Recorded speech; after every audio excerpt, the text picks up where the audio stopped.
So in the dunya, you're held accountable for the action. In Islam, we take that which is apparent, right?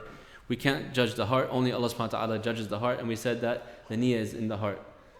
So we can only judge with the outwardly, and we apply the ahkam according to the outward actions, right? So if somebody, like we mentioned the instance, if somebody killed somebody with a car, and they had no intention to kill that person, it was a complete accident, they still had to pay the blood money, because there is a rule connected to that. And we can't delve into the intentions, but that's the rule, right? Also, for example, the young child who has zakat due upon his wealth, even though he doesn't have the intention or the responsibility yet, his caretakers will pay up on his behalf, because there's a responsibility with the wealth itself. Okay, and then we got into the hijrah. We said that there's 3 types of hijrah: hijratul makan, hijratul amal, and hijratul amil.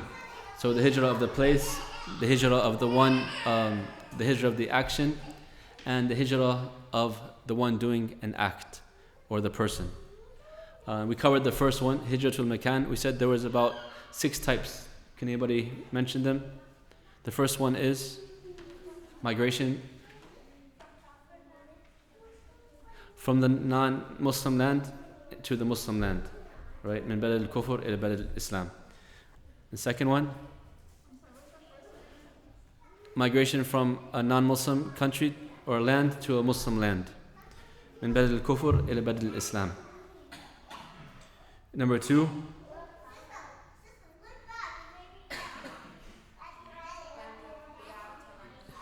yes, a land of bid'ah to a land of sunnah.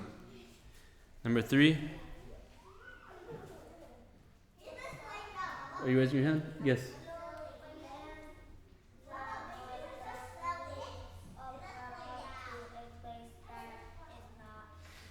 Yes, a land dominated by haram to a place that is less sinful, right? Or more righteous. Number 4,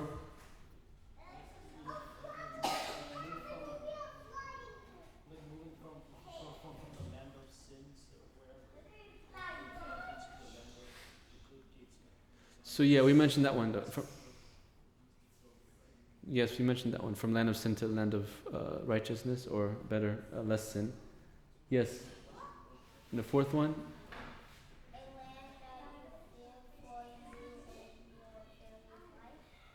Yes, you fear from bodily harm or threat to your life. So you make hijrah to a place where it is safer to worship Allah subhanahu wa ta'ala. And then 5, there's fear of bodily sickness or disease. This is like the instance of, in Medina, some of the companions were sick, and the Prophet ﷺ gave permission to live on the outskirts of Islam, of Medina, because they weren't accustomed to that habitat and it was causing them to be sick. Like if you have severe allergies at a certain location, you can move to like another location, for example, to make it easier on yourself. This is not applied when it's a plague. So if there's a plague, like a contagious disease that can cause harm to others, the Prophet ﷺ told us if you are in that area, you should not leave it, and if you are outside that area, you should not go into it. In the 6th one. Anybody remember? Okay, mashallah, on a roll.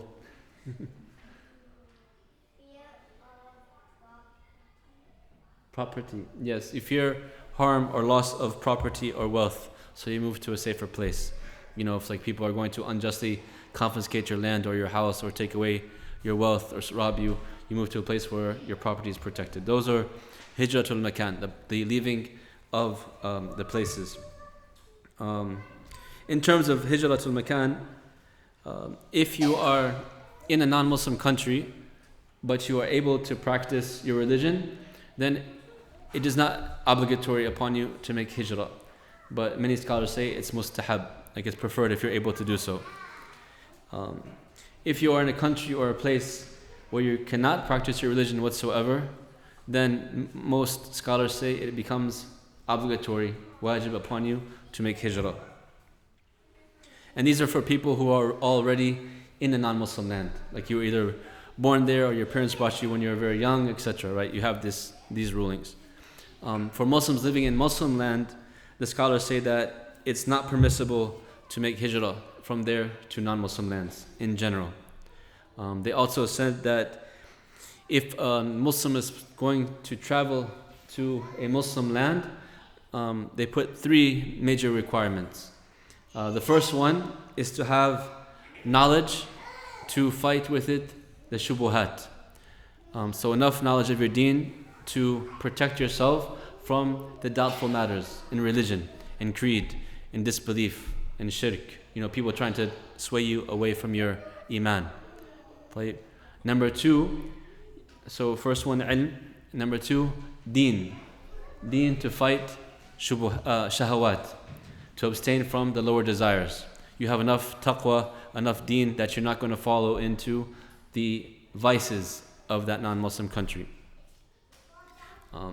People who have weakness, or they know there's a lot of people that come to non-Muslim countries and they were living in a strict environment before, and when they come, they can't take the freedom and the openness, and they fall into major sins. Na'udhu billah. So a person should have a strong enough deen to protect himself from the shahawat of that country. And number 3, there should be a legitimate need to go to the non-Muslim country. The scholars mention, for example, medical treatment, if it's not available in their country, or certain knowledges in the universities are not available in their country to go and learn that knowledge is beneficial for the ummah.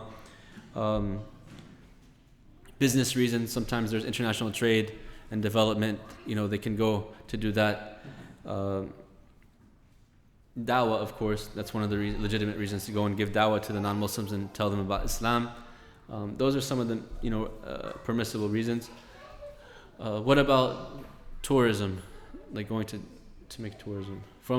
Like I said, this applies to people who are born or raised or coming from Muslim lands. No? Why not? Yeah.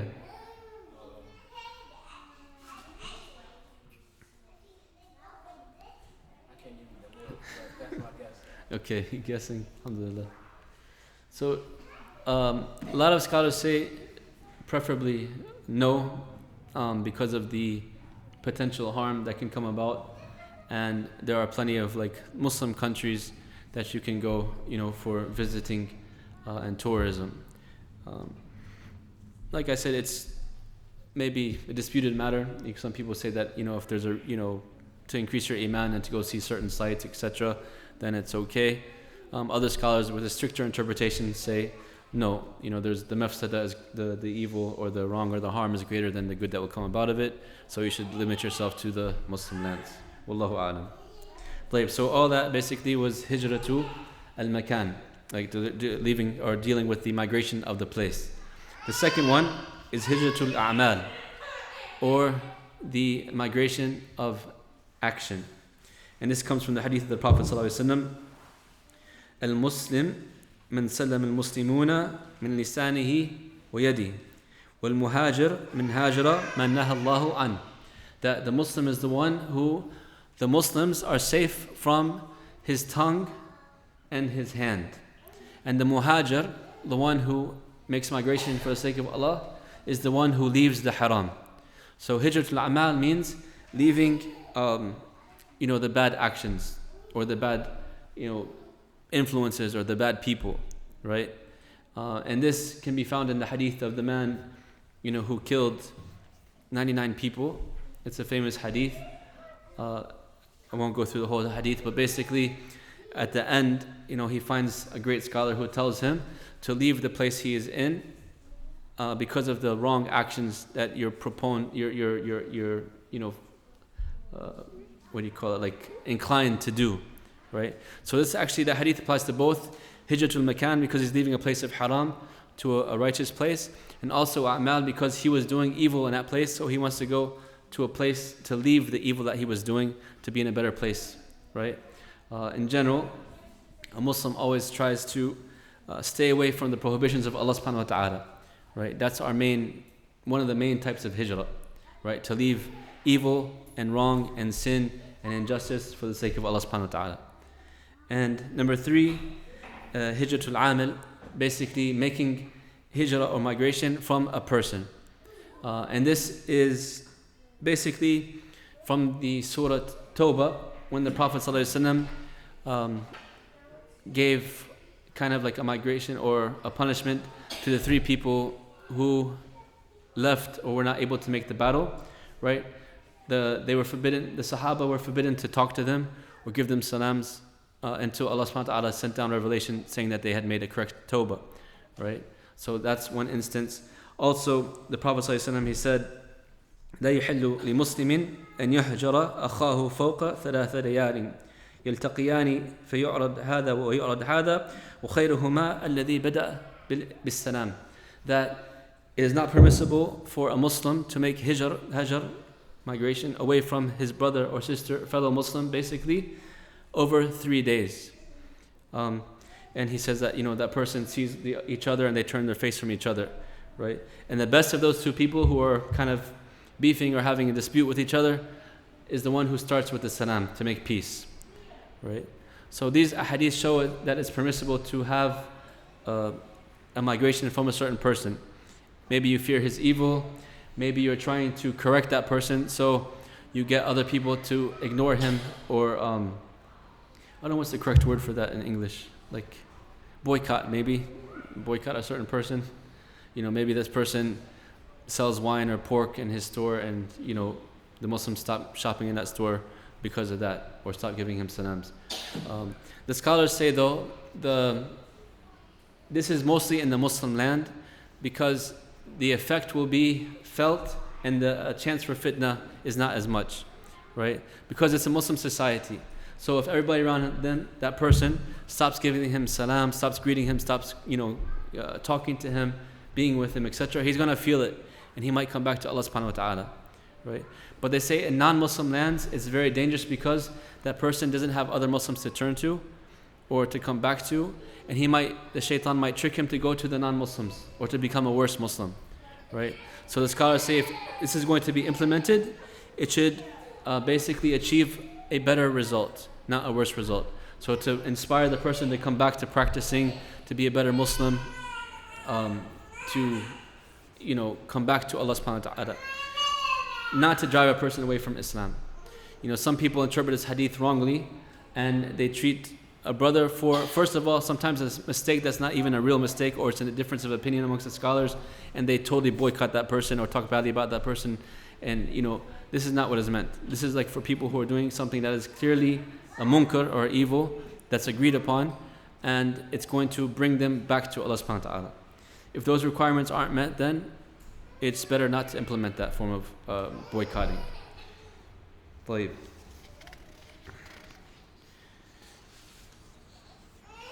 لِدُنْيَا يُصِيبُهَا. The word dunya, so that's basically the review of what we've taken, and then also we added the other parts of the hijrah. And the next terminology that we're going to today is the dunya part. So the dunya, where does the word dunya come from? Anybody know?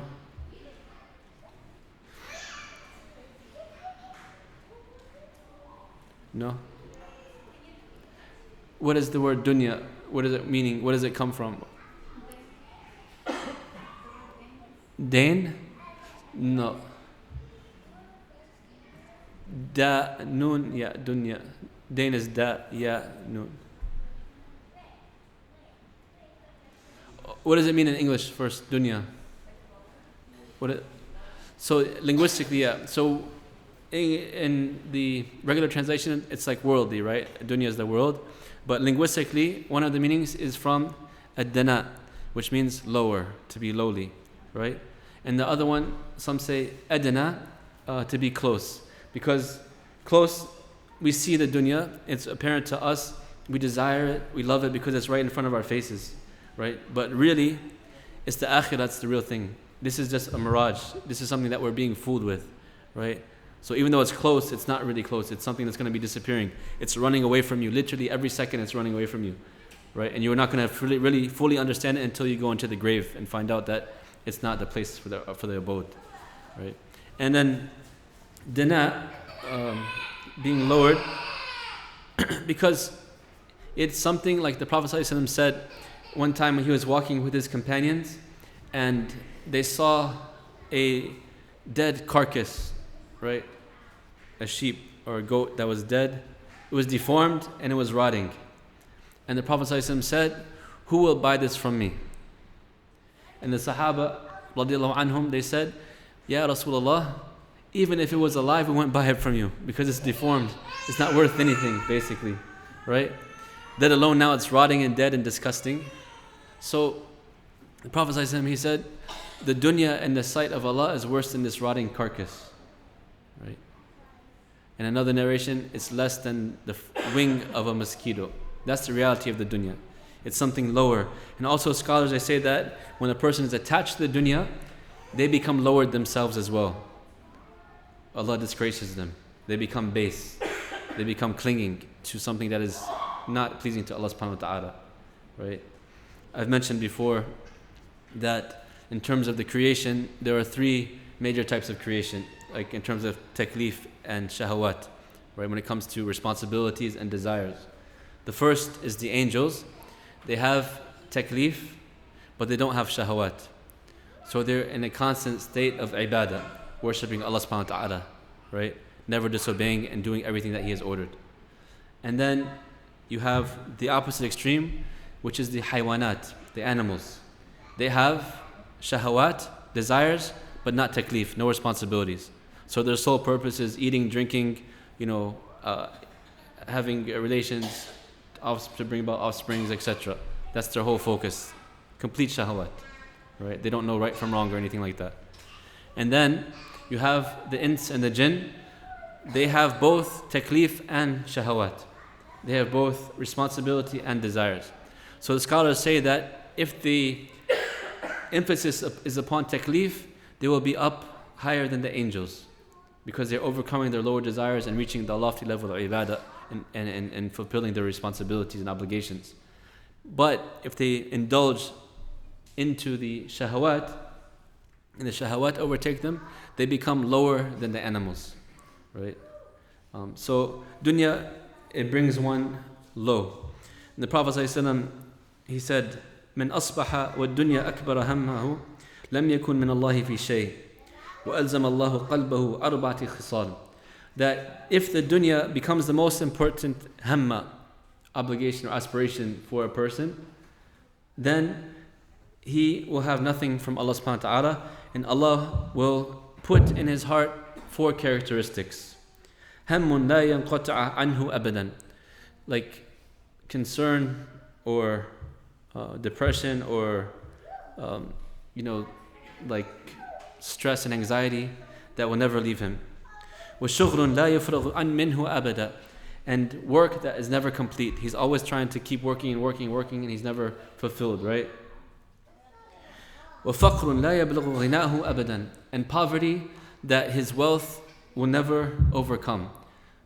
He's a millionaire, a billionaire, but he's still working from early morning until late at night, right? He buys a fancy mansion that spends millions and millions of dollars, and he's working so hard he doesn't even enjoy that mansion, or he misses life with his children or his wife, right?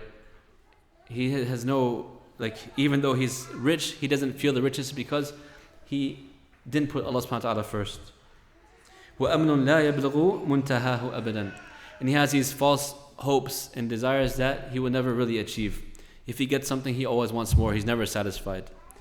And then the Prophet ﷺ said, وَمَنْ جَمَّعَ هَمَّهُ عَلَى الْآخِرَةِ فَإِنَّ اللَّهَ يَكْفِيهِ هَمَّ الدُّنْيَا وَالْآخِرَةِ مَعًا. That whoever puts his his aspirations, his desire, his goals for the akhirah, Allah subhanahu wa ta'ala will give him the akhirah, the next life, the Jannah and Firdaus and everything of the dunya that he really needs or wants. So always put Allah subhanahu wa ta'ala first, not the dunya. Allah describes the dunya as mata'ul ghurur, like a false deception. It's a distraction. Lahwan wala'ibun, like a play or amusement, right? These are the descriptions that Allah subhanahu wa ta'ala calls the dunya. Yet, many of us, we don't see past it, right? we're solely focused on trying to get more and more of the dunya, and we're forgetting that every minute that passes, we're getting closer and closer to the akhirah. So the Prophet ﷺ mentioned this because the person's intention, instead of being for Allah and the Messenger ﷺ, it's for something that is fleeting and going away and lowly, right? The dunya. If a person, doesn't have true iman, they won't have true qana'ah, basically like being satisfied with Allah subhanahu wa ta'ala's gifts to you, right? But if you have true iman and you understand the reality of the dunya, you will be happy no matter what. Like I've seen people literally who have lost everything, and because they had iman, they were so content and happy with Allah subhanahu wa ta'ala. One brother I was good friends with, he was the elder brother, mashallah, just a little sidetrack, but he was a high-ranking military doctor. He graduated from the Ivy League schools and everything like that. And during the Gulf War, subhanAllah, he had become a Muslim. And his family thought he was crazy. So his wife and his children, they wanted to get divorced. And his own parents sided with the wife and the children. And in the courts, they took everything from him. He had a very nice house, car, paintings, all this stuff. They said, the court took everything from him just because he was a Muslim. It was dhulm. His children, was given full custody to the wife. They tried to paint him out as crazy, even though he was a scholar and a renowned surgeon, basically, right? But he told me, subhanAllah, then he had to move into a small apartment with a Egyptian brother that was barely enough for one person, but he said he felt so content and happy because he had iman. It's a longer story, it's a really beautiful story, but the point is, mashallah, because he had iman, the worldly stuff didn't bother, the loss of the worldly stuff didn't bother him. And then you find others who have millions, maybe even more sometimes, and they lose a small amount. Even though they have so much more, they're so depressed and so angry and so, overtaken by stress that some of them even get heart attacks or strokes or something like that. And that's the difference between love of the dunya and love of Allah subhanahu wa ta'ala. So the dunya yusibaha, trying to achieve a worldly gain. O imra'atin yankihuha. Specifically, this was mentioned as well because the attraction to the opposite sex is also one of the major distractions or pulling one from the obedience to Allah subhanahu wa ta'ala to sinfulness. And even if it was halal, like marriage, a person is leaving such a lofty goal of making hijrah and migration for the sake of Allah subhanahu wa ta'ala just to do it for some desires of marriage, right? If, for example, he had made the migration for Allah and the Prophet ﷺ, and then afterwards his intention was to get married, alhamdulillah, he gets the best of both worlds. But because he forgot about the sake of Allah and focused on the marriage aspect or the dunyawi aspect, then he only gets what he has intended, right? And Allah subhanahu wa ta'ala tells us, this is part of our nature that we have to be aware of, زُينَ لِلنَّاسِ حُبُّ الشَّهَوَاتِ مِنَ النِّسَاءِ وَالْبَنِينَ وَالْقَنَاطِيرِ الْمُقَنْطَرَةِ من الذهب والفضة والخيل المسومة والأنعام والحرث ذلك متاع الحياة الدنيا والله عنده حسن المآب. So beautified for the people is the love of that which they desire. And the first thing Allah has mentioned is women, indicating to us the love of the opposite sex for normal people. Alhamdulillah. Nowadays we have other issues that we're dealing with, wallahu al-musta'an, but in general, the desired loves for the opposite sex, and having children, and gold and silver, meaning wealth, desires of wealth, and horses and cattle and land, right? This is, Allah says, the enjoyment of worldly life, but what Allah has with him is the best, right? And the best return is to Allah subhanahu wa ta'ala. So Allah is telling us, these are the desires, be aware of them, right? Don't let them distract you from what is the most important. They are all here to test us. This is basically the summary of the hadith.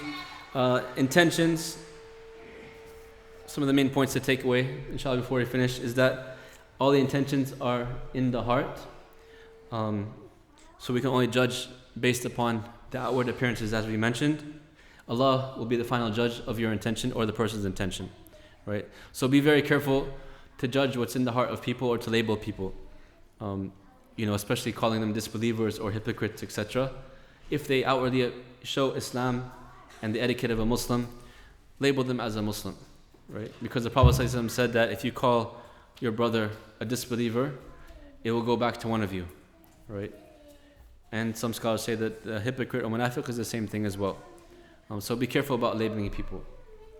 Number two, for any deed to be accepted, you need two requirements. Having a sincere intention for the sake of Allah subhanahu wa ta'ala, and it should be in accordance to the Sharia, or following the ways of the Prophet Muhammad sallallahu alaihi wasallam. If one of those requirements are missing, the action is not accepted. Number three, as we mentioned also, the actions in general, all of them vary and are distinguished by niyyah, by intention. So the fard from the nafil, the obligatory from the voluntary deed, right? How much you gave for the sake of Allah with what you had. So say for example, a person only had $1 and he gave it in charity. Another person had $1 million and he gave 500. That $1 was harder test for that person. He might have, because of his intention, a higher reward from Allah subhanahu wa ta'ala, right? And finally, in trying to do any act, like try to make it a habit of reminding yourself of your intention. Like, why am I doing this act? Who am I doing this act for? Right? The more we get used to reminding ourselves of intention, the more our ibadah and worship will be better with Allah subhanahu wa ta'ala. Right? And you start turning your worldly deeds, habits, into ibadah. So when you go to sleep, you make your dua before sleeping. That Allah subhanahu wa ta'ala, if you were to pass away, He takes your soul. If you was, that you recite certain ayat. And you want the intention to get up to pray Qiyam al-Layl. So I'm getting enough sleep, inshallah, so I can wake up and pray the night prayer to Allah subhanahu wa ta'ala. Right? When I eat, I'm eating so I can get strong and healthy. I remember this is my bounty. This is the bounty from my Lord, Allah subhanahu wa ta'ala, His gift to me, this food that I would not have if it was not from Allah subhanahu wa ta'ala's mercy upon me. And I'm eating it, inshallah, to get stronger, to worship Allah subhanahu wa ta'ala, to be a better Muslim. Or I abstain from such and such food for the sake of Allah subhanahu wa ta'ala. Right? I play sports or work out or exercise because I want to be fit so I can worship Allah better. All these acts that are worldly acts become ibadah and you get ajr for them. Right? The Prophet ﷺ, he said that فِي بُضْعِ أَحْدِكُمْ صَدَقَةً. When a person has relations with his spouse, or a woman has relations with her spouse, it's a sadaqah. Even though it's one of the greatest pleasures of the world, but you're getting reward for it if you do it with the right intention. And the Prophet ﷺ explained to the Sahaba, if they did it in haram, they would get punished for it. Likewise, if they're doing it in halal, they're going to get rewarded for it. Look at the mercy of Allah subhanahu wa ta'ala. Right? But even in that act, we have the proper intention. And we make the dua beforehand. Right? So the more you have Allah in your life, you'll find that your life has more barakah in it. Right? And you'll find it have more purpose in it. And you'll find you waste less time. And you'll find that, inshallah, you'll know that you're not just, waking up in the morning and then rushing through the day and then finding that the day is over and I haven't accomplished anything, because you're doing things with purpose, right? And you're asking yourself and you're challenging yourself, is this for the sake of Allah subhanahu wa ta'ala? Why am I doing this? Is this beneficial?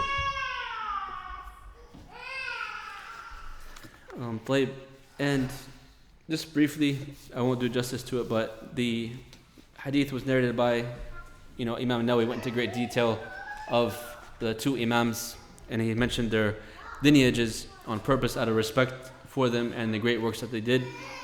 Imam al-Bukhari, rahimahullah ta'ala, was one of the greatest scholars and muhaddith of his time and in the history of Islam, basically. There's many stories about his memorization. His first name, Muhammad, His parents actually named him that because they wanted him to follow the example of our Prophet Muhammad sallallahu alaihi wasallam, right? And they wanted him to revive the Sunnah. His father was a student of some of the great scholars, including Imam Malik, but unfortunately he died when Imam Bukhari was a young child. So, he only had his mother to raise him. And the other thing that was narrated about him is that he was losing his sight as a very young child, and after some time he became completely blind. And his mother was making dua to Allah subhanahu wa ta'ala to restore her son's sight, right? And some scholars say went on for 3 years, and she didn't give up on dua until the final year. She saw Ibrahim alayhi salam in a dream saying that your son's vision has been restored and more. And subhanAllah, he surely had his sight came back to him. And they said that not only was it normal sight, but he had extremely good vision to where he can shoot arrows from very far away, and he can read at nighttime with very little light up throughout his ages, mashallah. And this is the dua of the parents for their child, subhanAllah. So always, parents, make dua for your children in goodness, right? Because it can also, if you just curse them or say something bad, it could have the completely opposite effect. We don't ever want that. But make dua for them in righteousness and increasing in knowledge and increasing in taqwa, etc. Jannah, everything like that, so they can become righteous children.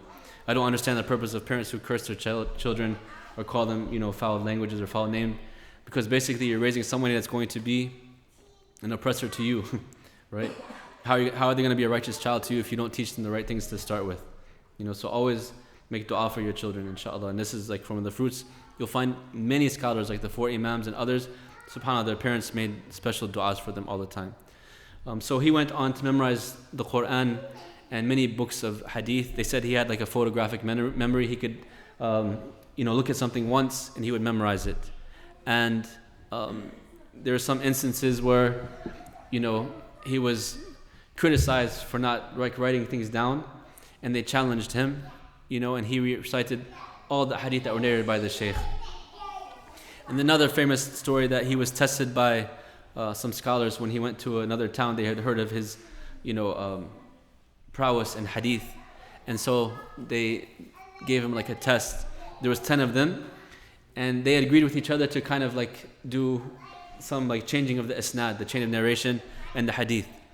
So each one narrated the hadith with a certain sanad that had deficiency in it, or they changed the sanad. And then Bukhari said, I don't know this one. And then the second one, and then the third one, all the way through 10. And he said I don't know this one, I don't know this one. So then they started making fun of him, you're the great scholar of hadith, you don't even know these ahadith. And he went back and he said, as for the first one, you said this. He narrated exactly like he narrated it. He said, and this is wrong. It should be this, and this is the hadith. And then he went through all 10 of them and did the same thing, subhanAllah. And then they were just amazed, and they gave him his proper dues and proper credit, right? And Imam Bukhari, he went through, even though he was a great imam and a scholar and one of the top muhaddith of his time, the Sahih al-Bukhari, which is the most authentic books after the Quran, he compiled from 600,000 hadith. Some say he had memorized. It doesn't mean there's 600,000 different hadith, but it's just with all the chains of narrations, right? So one hadith can have 100 chain of narrations, for example. But from that, he chose approximately 7,200 something, right, to compile his Sahih. And they said, subhanAllah, for every single hadith he wanted to put in his book, he would pray 2 rak'ats of istikhara, right? If it's just the 7,000 plus, imagine how many rak'ats he prayed just for that. But imagine if he's choosing from hundreds of thousands, how many rak'ats he prayed for that. It said that he would sleep very little, and that every time he would remember something, he would wake up and write the notes. His book is considered not only a book of hadith, but a book of fiqh, because of the chapter titles, right? And if you look Fath al-Bari, which is an explanation of Sahih al-Bukhari, in some 15 volumes according to some prints, right, explaining Sahih al-Bukhari because of its vastness of knowledge. There's stuff in there, subhanAllah, when you read it, you won't understand it until you read that explanation, but then you think wow, this guy is a genius, literally a genius. It's one of the greatest works, and we should be proud as Muslims to have this as part of our tradition. He went through some trials and tribulations in his elder years, and alhamdulillah, he got through it. That's teaching us that no matter who you are or what you do, you will go through tests sometimes.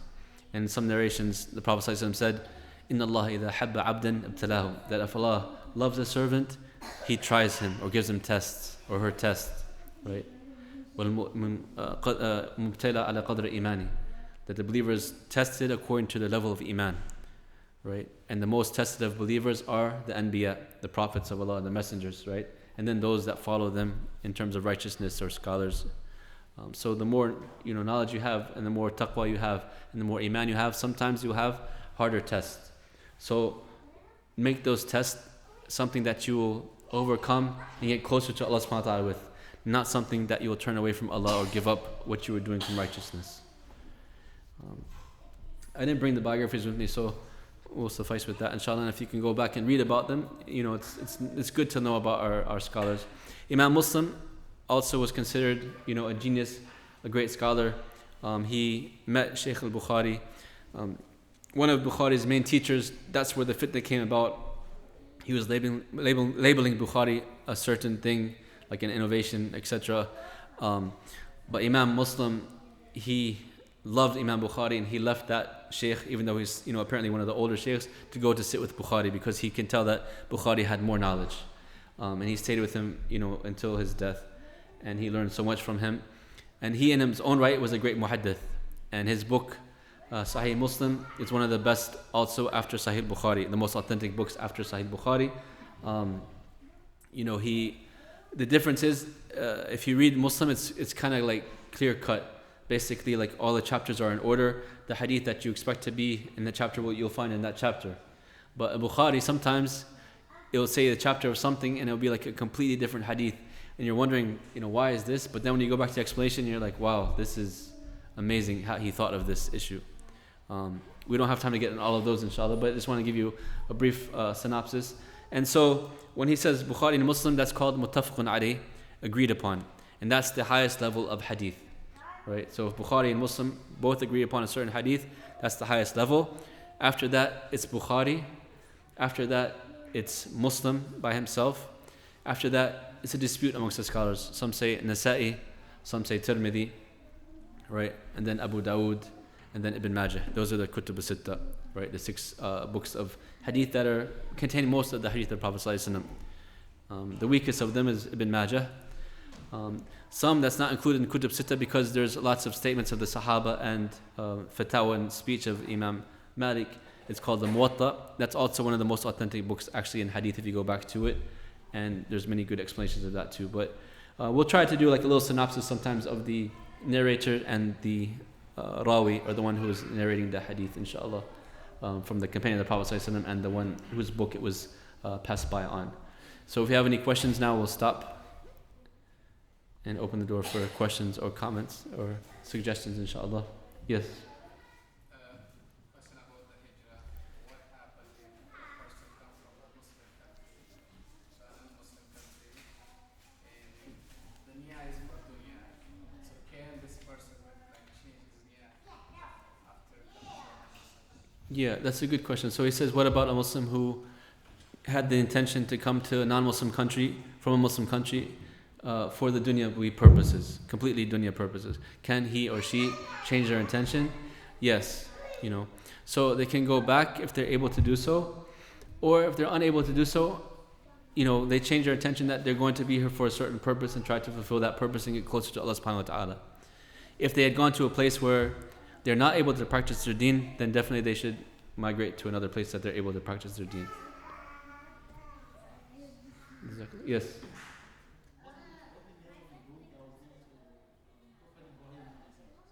The book for Prophet Ibrahim, we know it as Suhuf Ibrahim, the scriptures of Ibrahim. We don't know the exact name, but it's called Suhuf. The 6 books of hadith, Bukhari, Muslim, Nasa'i, Tirmidhi, Abu Dawood, and Ibn Majah. Ibn Majah is considered the weakest of the six. And there's like, alhamdulillah, modern tahqiq, like what do you call that? When like the scholars like review the book basically, and they show you if the hadith is authentic or not authentic. So all six books have been studied and written about by many different scholars, alhamdulillah, so it's available. Like I said, in general, Bukhari and Muslim together, there's a book called Lu'lu' al-Marjan. So if you want to just read only the hadith that are agreed upon by Bukhari and Muslim, you can go to that book, the Pearls and the Coral, basically. It's a beautiful book compilation. The Imam, he took together all the hadith that agreed upon by Bukhari and Muslim. And then, if you want to read after that, Sahih Bukhari, then Sahih Muslim. And it's not hard, inshallah. Like I know it sounds like a lot, like the Kutub Sitta, but if you put some time into it and you make like a regular schedule, you can do it. It's not as hard as people think it is. Like just having a certain time every day, but being consistent with that time. Like you set a certain time for your reading for Quran and a certain time for reading for Hadith, for example, and you'll be able to go through it. Yes, brother. In the Hadith of the verse where two people are fighting, one killed the other. Yes. Were they both attempting to kill each other? Yes.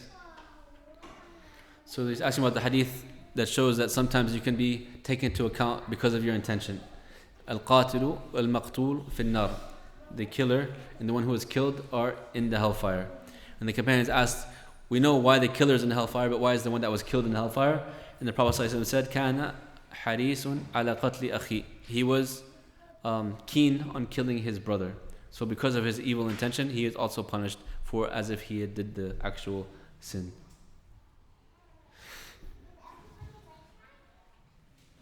Yes. So in that hadith, then the other person was also actively involved in the action. Yes. It was just more than intention. Yeah, but he didn't fulfill his complete intention. But if he had lived or he had tried, he would have killed the other person. So that's why he's being punished as a murderer, even though he didn't commit the murder.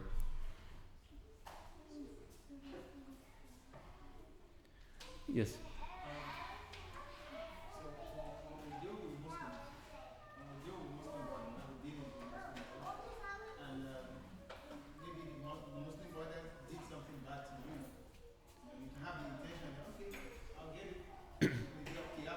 Yes.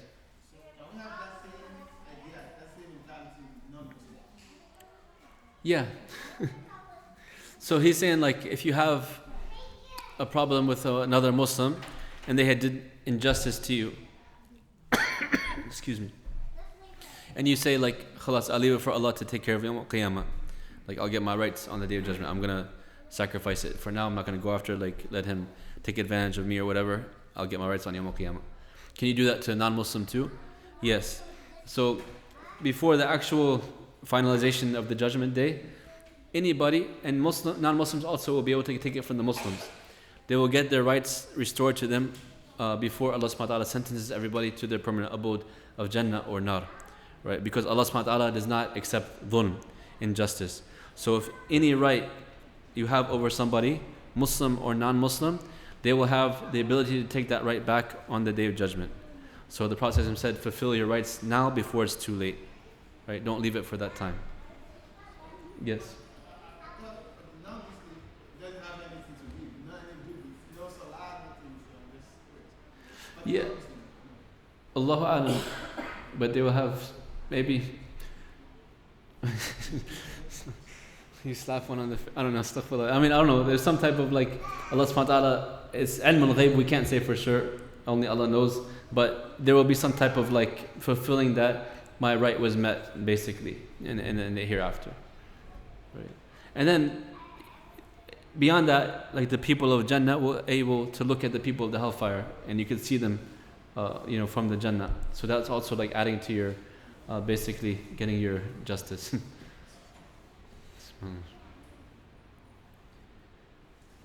There's one brother, astaghfirullah, he was saying, I can't wait to see such and such in hellfire, so I can.